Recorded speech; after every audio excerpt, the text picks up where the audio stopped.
ചിന്തകൾ ചിതയ്ക്ക് സമാനമാണ്. ആ ചിതയിൽ കത്തിയമരാൻ ആർക്കും മോഹമുണ്ടാവില്ല. അതുകൊണ്ട് മനസ്സിനെ സദാ സമർത്ഥ ചിന്തകളാൽ പരിപോഷിപ്പിക്കൂ. വ്യർത്ഥത്തെ സമർത്ഥതയിലേക്ക് പരിവർത്തനപ്പെടുത്തൂ.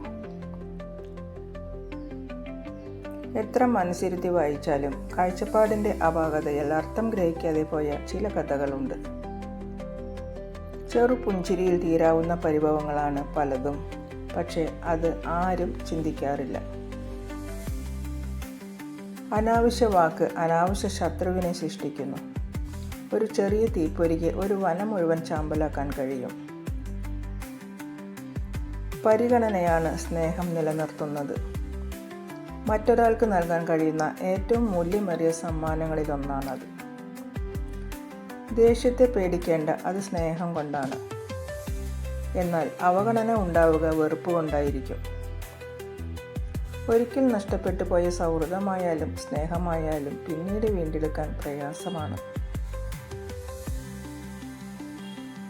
ഒരുപാട് സ്നേഹത്തോടെ എല്ലാവർക്കും ശുഭരാത്രി. Good night.